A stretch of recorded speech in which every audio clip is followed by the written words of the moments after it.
underground station, it's a very new space for the city of Bangalore. So the main idea, the first idea was to see this festival as an act of inviting the space into the fabric of the city. How do we make it ours? So that was a starting point for this festival.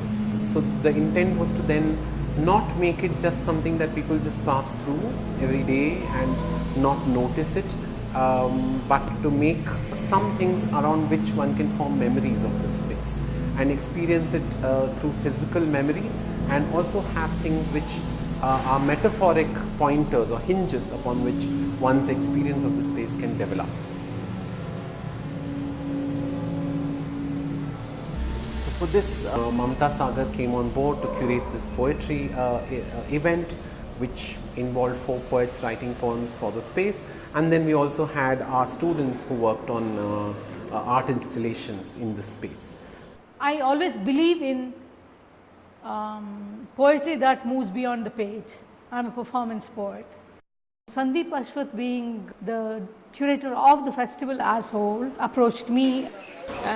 What interested me about this time was the fact that there would be a play with words. All the 4 poets were commissioned and invited to write poems on the metro station. They roamed around the station and felt the station, and then they had to come up with a poem each. Chand Pasha, a young poet's poem was about travelling in a metro, how it actually deviates path and creates new paths.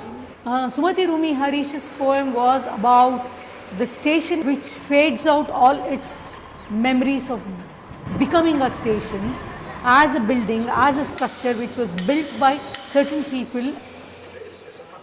My poem was about the intangibility of the space, the life that is invisible but makes things happen within the station, where various things exist and you feel it but you don't see it.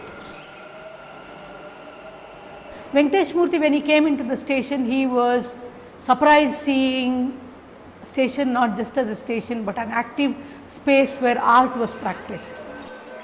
And we picked up some words from all the 4 poems. The words in itself carried certain meanings and they were scattered all around the station. So I picked Gali, which means breeze or wind, Sanchara, which means movement, Pada, which means verse, Ayama, which means dimension in the untangible sense, and Sarasara, which means swift or swiftly. To look at the Kannada words, to relate to it as visuals, as images, as metaphors in itself was something amazing. The whole venture of coming up with assigned poetry about a space in a city, I think it was a wonderful experience and an experiment. So it was really nice to see how there were these poets, some of them very established and very senior, who came there for 2 hours, and how they responded to the space and created this piece of work. And then students who were just in their 4th year, who spent a longer period of time trying to kind of create their own practice. They are at the verge of creating their own art practices. So it was a matter of seeing how a poet and an artist and a designer would come about experiencing a space and then making something in that space. So that was a crucial kind of a collaboration which was interesting in this project.